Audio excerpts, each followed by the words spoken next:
So we're doing the reading the Gospel of Sri Ramakrishna, and we're on page 174 in the kind of standard big Nikhilananda book.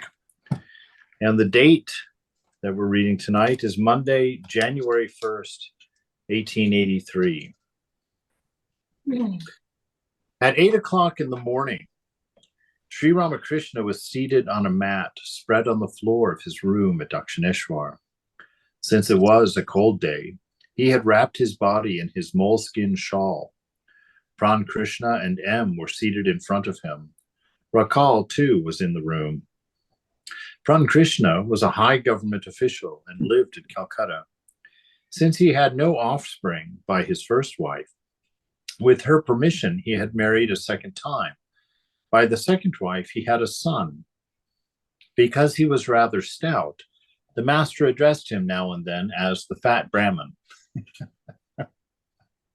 Always careful to be politically correct, as we can see.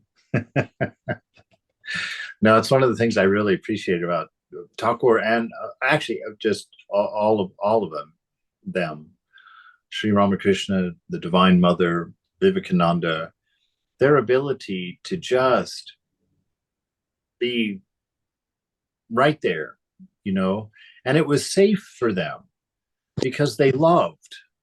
It was safe for them because they loved primarily. And so even in their harsh words, there wasn't offense because they were like butter on a bread, on the piece of bread of love. I often think of the things that Vivekananda said when he was here in America, the challenges he put out sometimes.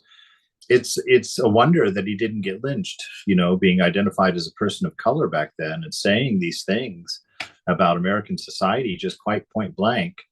And, when I look at them, I understand why. It's because, yes, absolutely, he was very, very direct and said very pointed things. But he always couched it in a sense of respect. You always knew that he was saying it to lift you up. That he was never saying these things to break you down or to insult you or to leave you, feeling less than. And this is a very, very important understanding that we should have. I remember my minister in high school when I was going to church, Neil Gallagher. One of the things that he says that I still remember because I've used it through my life is that you can never correct someone beyond the level to which they believe you love them. Right? That you can never correct them beyond the level that they believe that you love them. And I often thought about that, meaning that if you're going to really get in someone's face or yell at them, have you ever done an act of love with equal intensity toward them?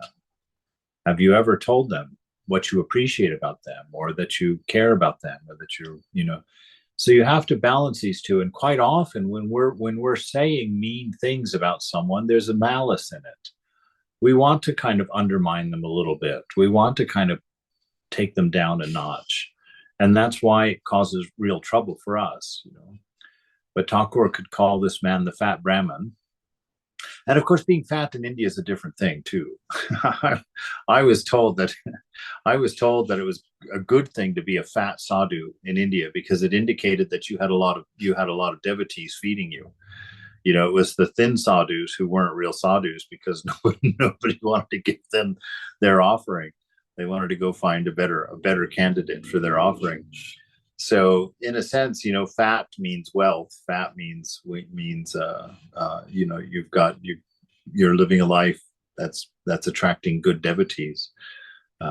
Whereas it's kind of like a suntan in this country. It used to be that everybody, the ideal was to be as white as you could possibly be because that indicated that you didn't have to work in the fields, that you were wealthy. And nowadays it's the other way around. It's like everybody wants a tan. Why? Because that indicates you're not stuck in an office all day long, that you've got leisure time. And so these funny ways that the body says things about us, intentionally or not, and how we kind of play with wanting to be the opposite or whatnot of what we are. So anyway, here he is. this fat Brahmin, this high up government official, meeting with him. He had a great respect for Sri Ramakrishna. Though a householder, Pran Krishna studied the Vedanta and had been heard to say, Brahman alone is real and the world illusory. I am he. The master used to say to him, in the Kali Yuga, the life of a man depends on food. The path of devotion prescribed by Narada is best for this age. Right? Have you guys read the Narada Bhakti Sutras? That'd be a nice text for us to hit at some point. The Narada Bhakti Sutras. They're just a treatise on bhakti. They are, like a lot of these other Vasishta, Yoga Vasishta, that's like a treatise on pure jnana. Well, the Narada's Bhakti Sutras are a treatise on pure bhakti, pure love of God, and lays out the path of bhakti in a really beautiful way. So much so that even Thakur is even listing it here. So as a disciple of Sri Ramakrishna, I highly recommend that you go through that book on your own, and I highly put a mark in my own head that we should do that for a class sometime, maybe after we get through with the gospel here. So it's interesting, though, that he says in the Kali Yuga, the life of man depends on food, depends on fulfilling these desires, which are being provoked everywhere, which is why it's so difficult to be a Gyani in America, in a capitalist country, because everything is to pull you out of yourself. Everything is to create a desire, create a sense of imbalance in you, and to fulfill that service, as we were talking earlier. And so Thakur knew that. He recognized that, and he said, in that environment, to be able to sustain a bhakti, a jnanic practice is very, very difficult, especially when the society doesn't respect it and won't support it. In India, when I was up in Gangotri and hiking up to Gamuk, where the Ganges comes out of the mountain there were all these caves where these sadhus were sitting and living.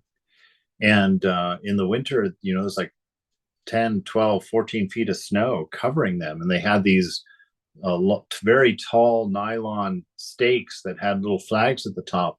And I found out through inquiry that the reason those flags were there was that in the winter, the villagers would come up with rice and dal. And if it had snowed, they wouldn't know where any of the sadhus were and how to get the food to them. So they would look for these flags that would still be sticking up above the snow, and they would leave the food there for the sadhus. So in that kind of environment where you have the society buy-in to the value of your monasticism, to your value of trying to do these jnanic practices in isolation, away from culture, away from society, then it's possible to do this. Here, I'm now at a loss for words, because certainly I've been here without working and everything is perfectly fine. So it certainly takes the fire out of my argument. But in a sense, nonetheless, the whole society around us, nonetheless, is a society of desire and provoking desire and fulfilling desire. And so you have to have a very steady mind, a very strong sense of renunciation to resist that. It's part of the reason that, a lot of times I hear, I know from my own experience that in the world, if you're working in an office or whatnot, doing a job, you'll have a great meditation in the morning and you'll feel wonderfully lifted up by it. But you'll get to the office, and within a half an hour, all of that sense of bliss, all of that sense of inner peace is, if not completely removed, is reduced to something that you can barely sense, and something that it doesn't draw your attention to it at all. And that's because of this. That's because of the nature of our values in the society at this point. And so that was one of the things that I found out immediately about being a monk that I loved so much, is that you can have a great meditation and it can last all day long. If you do another meditation at lunch, it adds to it. You go up even more. And if you do one at dinner, takes it back up there again. And so it's one of the great values of monasticism in that sense. And one of the great reasons that Thakur tells all of us, monks and householders, that regularly you should take some time to get away from all of these draws of society. Go to a quiet place just for a day, for 2 days, for 3 days. But even, I would recommend you guys to do it on a monthly basis. That's the idea behind our day-long retreat. I think we're going to get there in time. They'll feel more like that at some point once we kind of get all of this figured out. But that's the idea behind them, is that you should take a time every month at least, if not more, if you can, to get off by yourself, away from your cell phone, away from the computer, away from anything. Get out of society, or lock yourself in the basement or something. Just away from everything, and just spend some time reading the books, spend some time singing some songs, and spend some time dancing with the divine, in a very personal, just you and me kind of space for that. Because this Kali Yuga, it's a tough thing to endure. A devotee had brought a basket of jalebi for the master. That's those funnel cakes that are soaked in syrup. You know what a funnel cake is? A funnel cake, they take cake batter and pour it through a funnel into hot grease and move it around in a circle so it fries and takes the shape of a circle. And here in the West, we just take it out of the grease and sprinkle some powdered sugar on it. In India, they take it out of the grease and pop it into syrup and let it soak it all in there. And so a devotee had brought a basket of these for the master. They were his favorite sweet, actually, which the latter kept by his side. Eating a bit of the sweets, he said to Prankrishna with a smile. So you can just see Thakur reaching over in his basket. He's got a big old, funnel cake there. He's taking a bite, he's smiling, and he's talking to Prankrishna. And he says, "You see, I chant the name of the Divine Mother, so I get all these good things to eat."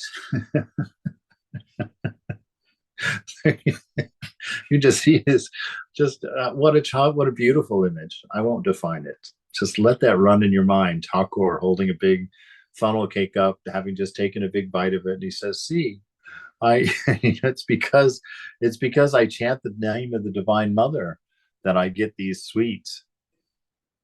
Eating a bit of the sweets, he said to Prankrishna with a smile, "You see, I chant the name of the Divine Mother, so I get all of these good things to eat." Laughter. But she doesn't give such fruits as gourd or pumpkin. She bestows the fruit of amrita, immortality, knowledge, love, discrimination, renunciation, and so forth. She doesn't give worthless things or tasteless things. She gives the amrita, those things that bring you to that inner bliss, inner light, the things that are helping you become what you've always wanted to be, what you've always known yourself to be. So look at that list. She gives you immortality. Through these practices, you'll touch your immortality. You'll lose your fear of death. You'll know it to be a story and not a reality. Knowledge, that knowledge is who you are. It's that fundamental knowledge of being that comes spontaneously when the mind is silent. That deep knowledge, I keep thinking of that Palmolive commercial. When I think of spiritual knowledge, when they fill a little bowl with Palmolive and Madge is, sitting there with soaking her fingers in it, and she's talking about Palmolive, and she says, "Oh, I want some." She says, "You're soaking in it." So that's what I'm telling you tonight. You're soaking in it. This divine knowledge, this divine presence of the mother. Love. Yes, love. Pure unselfishness. That total lack of me and mine is what pure love is. That deep concern for the welfare of others. Walking around during the day where the general disposition of your mind is wanting the welfare of everyone, wanting the best for everyone. And that should identify us as disciples. That walking through the grocery store, we're not just running around, crazily trying to find, where are those crackers? I've walked up and down every single aisle. But we notice the people. that are around us. We help that woman reach the top shelf. We help that old woman fix her cartwheel, when, as it's scraping on the ground. Just that awareness of where you are and what and who you are. That we are these ambassadors of love to this divine, to this realm. Discrimination, that discernment, you're always on guard. Nothing gets past you. You feel that tinge of desire, and before it even becomes a full thought, you're right there with discernment. Mind, what is this? What do you think? There's something there for you. What a fool. How many times have you had that? And what do you have now because of it? But more hunger, more desire. Discernment, renunciation, that keeping your eye on the beauty of Mother, the beauty of the divine, keeping your eye on the fulfillment of your spiritual life, the wonders of what you see and experience in your practice, so that you let go of the needless things, the trash in your life, so you're not dragging it along behind you everywhere. A boy, 6 or 7 years old, entered the room. The master himself became like a child. I love that. Immediately takes he sees that purity in that child, and it brings it out in him. So he suddenly becomes a boy. No, none of the markings of an adult, that staid caution, that guarded character, that severity of being. He immediately becomes this child. He covered the contents of the basket with the palm of his hand. So he's hiding the jillibis from this young boy. So he covers the contents of the basket with the palm of his hand, as a child does, to conceal sweets from another child, lest the latter should snatch them. Then he put the basket aside, so he covers it and then slips it off the cot to keep it out of the view of this young boy, because he sees himself as equals with this young boy. This boy's going to come over and take his candy away. Suddenly the master went into samadhi and sat thus a long time. So you see, something about being childlike clicked, made him think of God, made him think of the divine.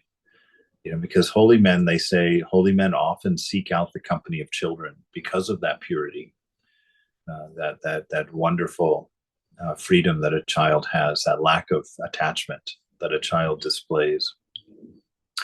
And so thinking about that, becoming aware of that, now he's in samadhi. So he's tucked his jalebi safely away. And now he's gone to the Divine Mother, gone into that unity. For a long time, his body was transfixed, his eyes wide open and unwinking, his breathing hardly perceptible. After a long time, he drew a deep breath, indicating his return to the world of sense. Now, isn't that interesting? That it's the breathing in of a deep breath that brings him back to the world, in exactly the way that the divine breathed into Adam the breath of life and brought him into this reality, into this world. And so each moment when you breathe, in reality, each moment when you breathe, it is the divine breath. It is God breathing that breath of life into you. If you didn't do it, the body would fall, right? And so that breath of God given to Adam is now given to all of us continually. Mother is giving us that breath at every moment, breathing that life into us. And it's what gives us our existence. It's what makes us aware of love and able to share and to express love. So after a long time, he drew a deep breath, indicating his return to the world of sense. Master to Prankrishna, my Divine Mother is not only formless, she has forms as well. One can see her forms. One can behold her incomparable beauty through feeling and love. The Mother reveals herself to her devotees in different forms. So you see this assurance. God can be seen. You can see God. God is not a gas that you have to fall in love with. He's not the contents of a balloon. God takes a form and will take a form according to your ideal of love and feeling.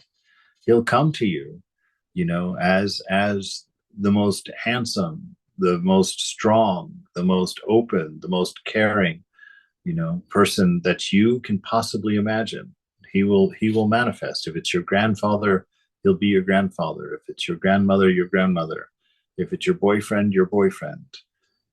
That when you see Thakur, he will arise in you the highest ideal of love that you've managed to identify in your life.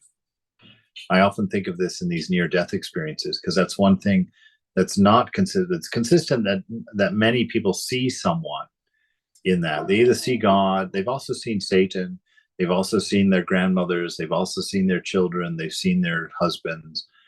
And I wondered why. Well, why would everybody see somebody different? And I thought, this is why. Because God is manifesting to them as their highest ideal of love that they've accomplished in their life. He's manifesting to them as the highest experience of love that they've had to date. So the mother reveals herself to her devotees in different forms. I saw her yesterday. That's a little phrase right there you would have just read right over. I saw her yesterday. The divine. I love this, because this is the invitation to you. This is why you practice. This is why Thakur is calling your name. This is why the cobra bites us, so that we have the potential in our practice to be able to just nonchalantly say this at some point. Oh yeah, the Divine Mother, she comes in many forms. I saw her yesterday, and she was wearing this blue jacket with, a bow tie. I don't know. I saw her yesterday. She was clad in a seamless ochre-colored garment, and she talked with me.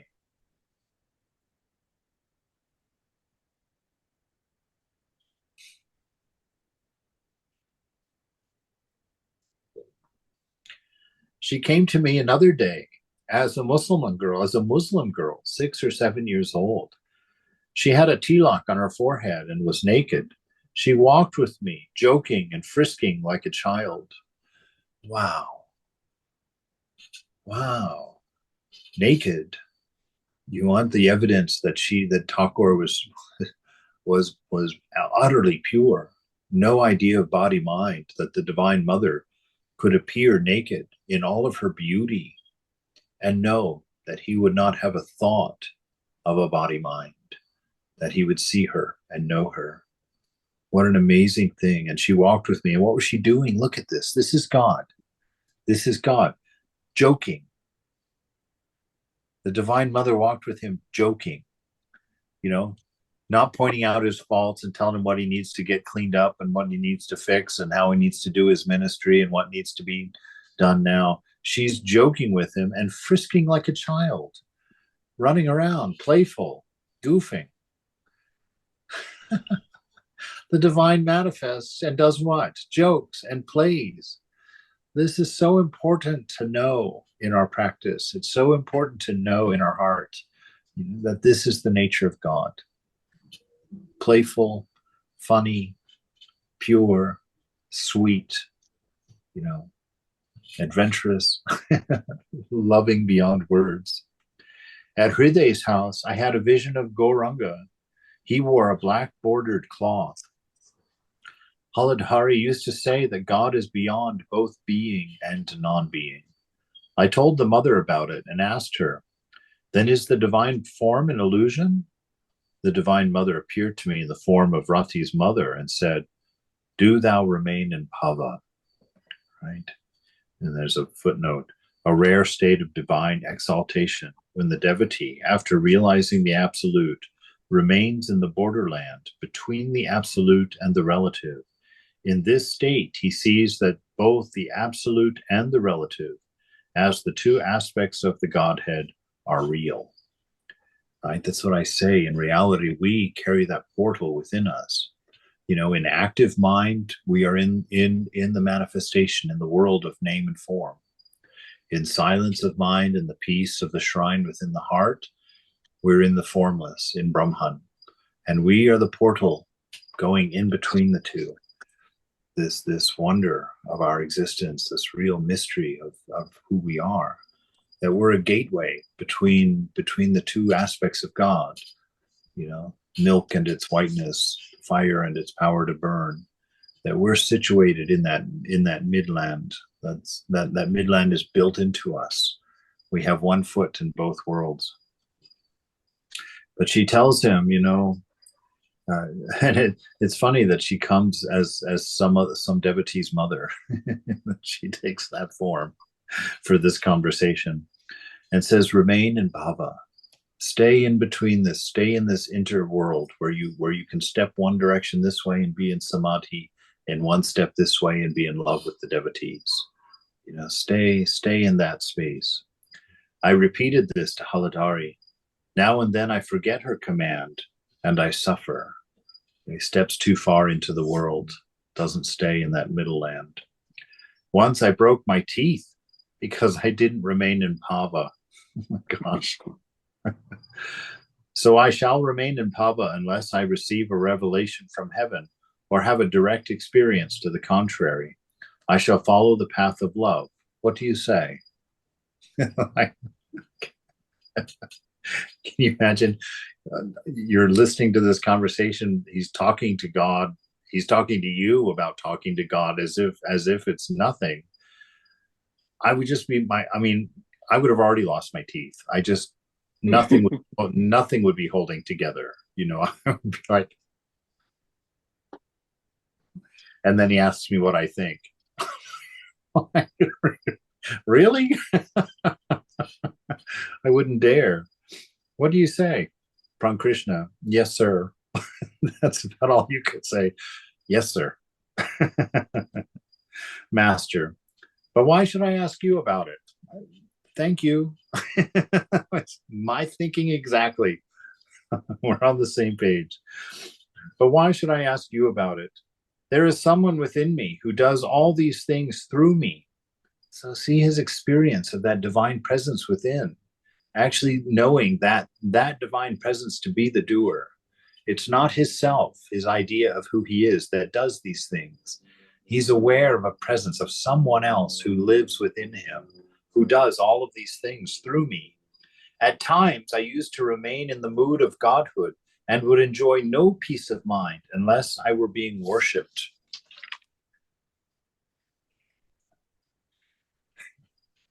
Hopefully nobody gets into that mood. That's a mood for Thakur. Don't take that as your ideal for yourself. I am the machine and God is the operator. I act as he makes me act. I speak as he makes me speak. You see, that's a constant awareness of the presence at an intimate level. To be able to say that about yourself is as a blanket statement. What a powerful practice, a powerful knowledge, a powerful experience of being he maintained in order to be able to describe himself like that. He sings this little song right now. Keep your raft, says Ram Prasad, afloat on the sea of life, drifting up with the flood tide, drifting down with the ebb. Float on top of things. Keep that aloof perspective of the witness. Understand that all of this is unreal as a story. Float through life, going up with the ups and down with the downs. You can't avoid that, but you're in the raft. You're saved. You're not in the danger. And view the world from that place of stillness within, knowing you cannot be touched, knowing that you cannot be hurt, that you cannot be cut, you cannot be wetted, you cannot be burned. You are the immortal, the ever free, the ever pure self. It is like the cast-off leaf before a gale. Sometimes it is blown to a good place, and sometimes into the gutter, according to the direction of the wind. As a weaver said in the story, the robbery was committed by the will of Rama. I was arrested by the police by the will of Rama. And again, by the will of Rama, I have been set free. You know that story? there was a weaver who was walking along the street, and some robbers had just done a heist, and they needed someone to help them carry all the loot, so they piled it all on this weaver. And so the weaver's trying to run along holding all this loot, under the compulsion of these thieves, and the police are chasing them, and they catch the weaver. He's the slow one in the back because he doesn't even know what's going on, and he gets arrested. He gets put in jail, and all he does in jail is sit there and repeat Rama, Rama, Rama, Rama, because that's what he was doing when he was forced to carry the goods, and that's what he was doing while he was carrying the goods. And the next day, the judge says, "What do you have to say for yourself?" And he says, "Well, by the will of Rama, I was walking on the street, and by the will of Rama, these dacoits came and forced me to carry this loot. And by the will of Rama, I carried the loot. And by the will of Rama, I was caught by the police.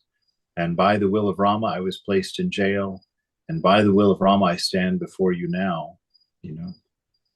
So that constant awareness is what he's talking about. He's showing us very directly, how do you stay in the raft going up and down with life? He could have been pulled out of his peace. He's like, "Oh my God, I'm now accomplice to a theft. Oh my God, I'm in jail. Oh my God, I'm in jail." He could have all of this stuff. If you fall into the story like I would have, I'll just say that I would have been freaked out beyond words. I'd be like, "Oh my God, what's happened to me?" Everything else would have been forgotten. That's falling out of the raft. You're becoming part of the waves, part of the turmoil. But in the raft, you just accept what comes. Everything is perfect. Everything is manifested in its time as the divine will. There's a sense of surrender to it, but a surrender in the constant knowing of the presence, the constant knowing of your nature that protects you, that keeps you untouchable. And so we see this is the example of that. This is how he's telling us to do that. Depend on your mantra. Stay in the shrine of the heart, and don't let the crazy things that life is going to bring to you and put you through. Don't let those things become your story. Watch them only in the moment and let them go. Don't even knit them together into a narrative. Just let them go. It is the will of Rama, the will of Rama, the will of Rama. And the beauty in that is that you know the love of Rama. You know the grace of Rama. So then what happened to this dacoit Swamiji this guy who was carrying the loot, who said by the will of Rama? He became the president of India. And I have no idea. It doesn't say what happened to them. I'm sure karma wrapped them around a tree somewhere. He was let go because the judge thought he was a very, very pious man. Right, he could not have committed that. Right, but she's not asking about him. She's asking about the dacoits. What happened to them? I was asking about this guy who was in front of you were. I'm sorry. I said dacoit. And Kamala answered rightly. Yeah, he gets set free. Wow. Because the final thing he says is, "By the will of Rama, I have been set free." Yeah. Actually, it's right there, Gita. I was set free. Yeah. Hanuman once said to Rama, "O Rama, I have taken refuge in you. Bless me that I may have pure devotion to your lotus feet, and that I may not be caught in the spell of thy world bewitching Maya." That's what we pray. We've taken refuge. That's the raft. We've taken refuge in the divine. If we take a refuge is faith in grace, faith in love of an unconditioned nature, faith in the reality of the self, a faith in the illusory story of the world, that we take this refuge in God, that God is the raft from which we view the world. Bless me that I have a pure devotion for you. A pure devotion is a devotion free of any expectation. It's what allows us to accept the moment as it is. We don't have an expectation of how God is going to treat us. We accept how we accept our lot fully. with no question. And our peace in that moment is the presence. Our peace does not come from conditions. It doesn't come from the way things are. I pray that you bless me and that I'll have a pure devotion for your lotus feet, and that I may not be caught in the spell of this world bewitching Maya. I won't believe the story. I won't take up a story of ego. I will stay here with you. Once a dying bullfrog said to Rama, "O Rama, when caught by a snake, I cry for your protection. But now I am about to die, struck by your arrow. Hence, I am silent." So you know that story. There was a frog kind of stuck under the ground. And I heard that in the story, the way that I heard it told, he had a staff or something.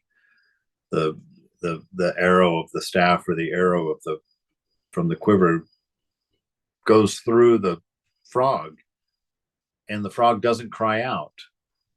And Rama sees what's happened, and he says, "Why didn't you cry out?" And he said, "You're the one that put the arrow through me. Who would I cry to? Why would I cry out? You are the one I would have cried to for it, and you're the one that did it."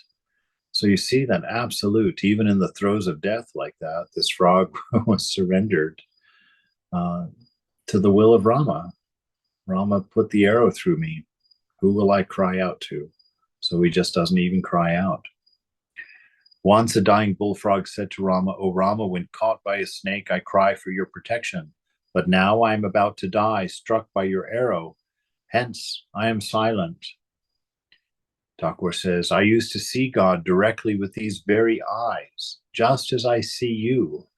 Now I see divine visions in a trance." And so here's another strange thing that we don't see as a part of life really at all. That God walks among us. If we can have the purity of heart and the purity of mind, we will see that. We will know that. We will have that experience. I know that devotee, that 100-year-old woman that lived in San Diego, who said with absolute certainty that she didn't need a roommate to take care of her because the Divine Mother was with her. And could see, I told you that story, right? Where me and we went to visit her, me and Swami Harinamananda down in San Diego. And she was bedridden at that time. She died not long after that. But she was in bed and she was kind of, dozing. And I sat on one side and took her hand, and Harinamananda sat on the other side and took her hand. And we were sitting there, and all of a sudden she comes to, bright-eyed, and looks up and says, "Oh, Mother, you've come." And so Harinamananda and I are looking at each other like, oh my God. And she says, "Oh, Mother, you've come." And then she says, "Ma, why are you wearing a veil today?" And there's a pause, and then she goes, "Oh, I see, because the boys are here." And Harinamananda and I are just, hair standing up on the back of my neck. But of course I couldn't see her. I couldn't see that. But this woman saw it, had this presence of Mother. Mother helped her around her apartment. She was, anyway, these things happen. And this is why we practice. After realizing God, a man becomes like a child. One acquires the nature of the object one meditates upon. The nature of God is like that of a child. As a child builds up his toy house and then breaks it down, so God acts while creating, preserving, and destroying the universe. Further, as the child is not under the control of any guna, so God is beyond the three gunas, sattva, rajas, and tamas. That is why Paramahamsas keep 5 or 10 children with them, that they may assume their nature. Sitting on the floor in the room was a young man from Agarpura, about 22 years old.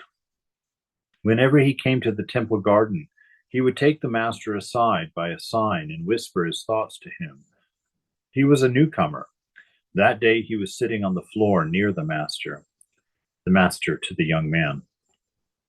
A man can change his nature by imitating another's character. He can get rid of passions like lust by assuming the feminine mood. He gradually comes to act exactly like a woman. I have noticed that men who take female parts in the theater speak like women or brush their teeth like women while bathing. Come again on a Tuesday or a Saturday. Strange teaching for the boys out here. Is there a boy out there tonight? This is our teaching, to take on the disposition of a woman in order to overcome lust, this impurity.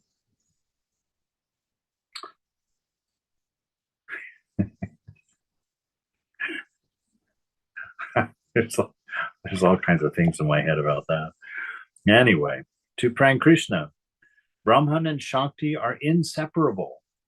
Unless you accept Shakti, you will find the whole universe unreal. I, you, house, buildings, and family.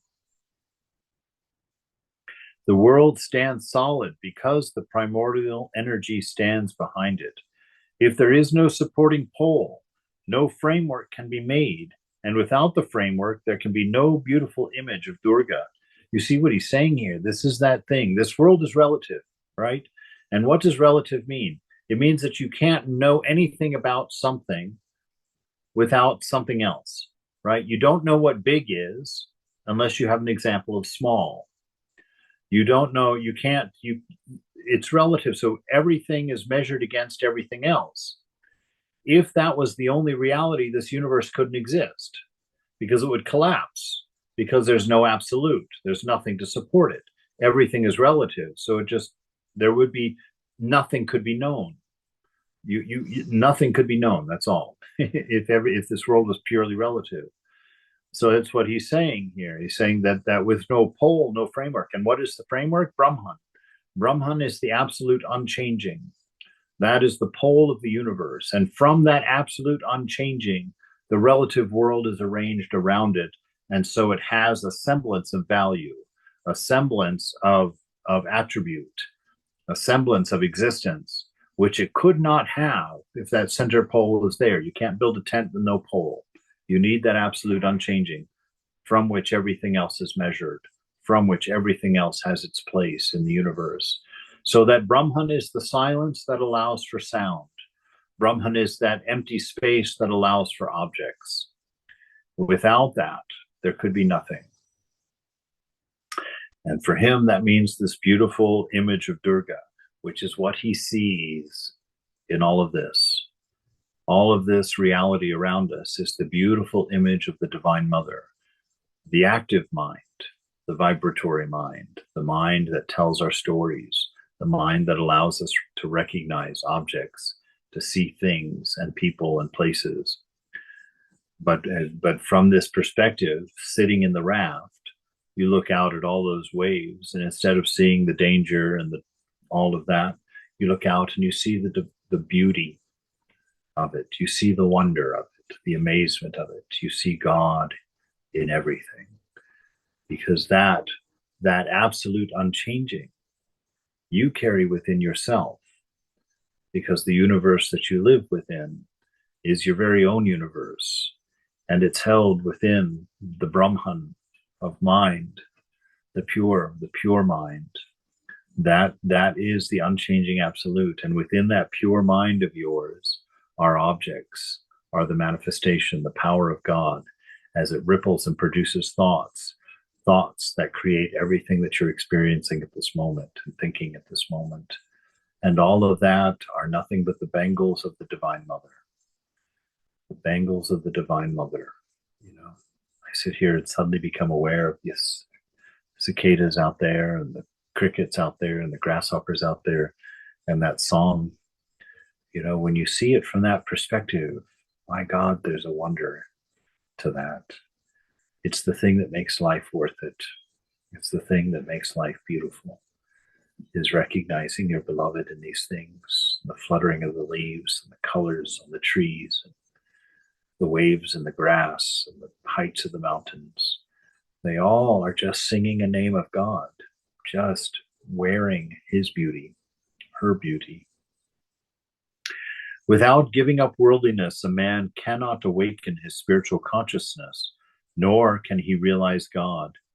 He cannot but be a hypocrite as long as he has even a trace of worldly desire. God cannot be realized without guilelessness. Cherish love within your heart. Abandon cunning and deceit. Through service, worship, selflessness, does Rama's blessed vision come. So there you have it. He's talking about seeing God, seeing the Divine Mother. How do we do that? How do we do it? He says, cherish love within your heart. Make sure that love is the most important thing in your life. You know, at the end of your day, you should sit down. Oh, God, I am the hypocrite he's talking about here in these things. It's so hard to teach these things and see my own state so clearly. But, you know, at the end of the day, we should sit and we should ponder. If someone, a stranger, had watched my life today, would they have recognized that love is the most important thing to me? This is what he's saying. Live your life in such a way that everyone who looks at it knows that love is your most important thing. Cherish love within your heart. Abandon cunning and deceit, right? Cunning and deceit comes from hungers and desires and trying to attain these imagined needs. So it's talking about being established in the fullness of self, being established in the shrine of the heart. You're constantly in the presence of your beloved, sitting under that tree at Vrindavan with Krishna, you know, or sitting in the silence of Gethsemane with Jesus, or any of these places that they all exist within the heart. This is where they reside, and this is where you commune with that. This is where you sit to watch life happen. Giving up cunning and deceit through service, right? Service is the natural outflowing. When you're in that space of love and peace, service comes of its own accord. You don't have to sit there and figure out how. You just make sure that in every moment you're available. That's it. You don't have to plan out things you need to do. You don't have to run down to the food bank and sign up for this. It's a matter of being present and available always. And Mother will bring people to you and opportunities to you for that service to come from you, because you're always ready. You don't miss an opportunity. Through service and worship. Worship is that divine love that wells up inside when you recognize yourself in the presence. That's what worship is. Worship is just sitting in the presence of God and becoming aware of it. What happens inside, what your experience of that is worship. You will always go down on your face in the presence of God because of the overwhelming beauty of it, the overwhelming love of it. Selflessness, yes, because you know you're not the doer. You know that tent pole within you is the self, that is God, the divine, beloved, and you're just an ornament, depending on its existence, on its love, and on its wisdom. That you are. You know, the Thakur says, you know, that you can. I've never done it, but even my mother used to tell me when she was a girl, they would cut these paper dolls in a row. They'd fold a piece of paper in a certain way and cut these dolls about it, and they put that around a pot. When the water boils, the dolls would dance around the edge of the pot. Ramakrishna says that too. We are those paper dolls, and we only dance because of the power of God behind us. You know, we dance around the boiling pot like that. So that's selflessness, knowing that it is God that is the doer. You are just the opportunity of manifestation. So through this, Rama's blessed vision will come. You too will see God. You too will recognize the presence. And it's not that he or she or that is not sitting with you right this very moment. It's just that one day you'll see it. One day you will see the reality that has always been. So that's the gospel for tonight. Anybody have a comment or question? So Swamiji, Thakur saw Ma in different forms, like we talked about today, we read. What about us? I mean, I always think, if at all ever, I know it's not going to happen right away, but whenever, I don't think of seeing Ma except what I see in her as a picture or something. I mean, can she come as a child? I've never looked at it like that, you know? Yeah, no, in fact, I mean, the real answer to it is that you've never seen anything but God. It's because we live within the mind that has splintered God into all of these different things, and we've listened to the story. You know, we've listened to Mother's bewitching Maya. We're listening to a tale, and so we're interpreting everything according to that tale. What will happen is one day that story will stop. You know, the past that defines the present moment and the future that distracts you from knowledge will disappear. And you'll look around and you'll see everything differently. You know, Thakur, when he was in the shrine, he was in the temple. And when he went up to kill himself because he hadn't realized God, he had that vision. He said, suddenly the walls of the temple fell away. Did they really fall away? No. There were other people in it. You know, at a level of consciousness, that temple remained solid and a temple. But for his awareness, his knowledge, he saw an infinite ocean of light with waves of bliss rushing through it that threatened to undo his very sense of I. When he touched Vivekananda in that particular way, when they were wrestling, he challenged him to a wrestling match and he touched him on the chest, and suddenly Vivekananda said that the world began to rotate around him and the walls of the temple again fell away. And he says, I felt myself drifting and I called out, I have parents at home. You see, he grabbed onto the story. He grabbed onto the relational part of it, and suddenly, boom, he was right back in that room. Everything was just as it was. Mm-hmm. So you are in the company of God all the time, but you have solidified it around you through attachment.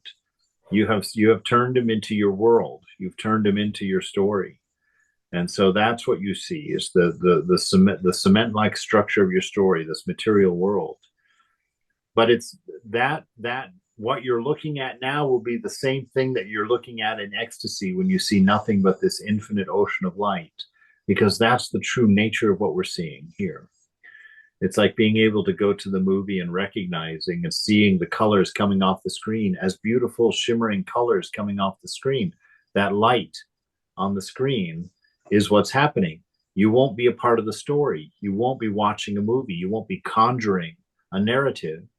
You will see it as this beautiful display of dazzling color on a screen, even though it's a movie. But those people who are still believing the story will see and experience the movie. You will sit there in ecstatic vision of like, look at all of this. Okay. Thank you so much. Yes. So it's wonderful. Hafiz has this beautiful poem. I should look it up because I reference it all the time and I haven't read it in a while. But in one of his poems, some stray dog runs up to him and he kneels down, or he bends over before the dog and scratches it under the chin, and he whispers in its ear, my beloved, I am so touched that you have come to see me today. You see, that's someone who sees. Yeah. That's someone who knows. That's why Thakur, when he was in the shrine and that stray cat walks in and he offers the food that he was going to offer to Kali, he offers it to the cat. Why? Because he's, rebellious and trying to make a statement? No, because he saw Kali. He saw that Kali and the cat were one. Not that the cat reminded him of Kali. It's that he knew that Kali and the cat were one, and he fed the cat with the offering for the shrine. So this is the reality. And our condition, our laughable condition of running around, taking elevators and jumping in cars, that's make-believe. That's what's not really happening. The movie is not playing. There's just a momentary, instantaneous, unending display of God. That's the reality. All right. Go forward.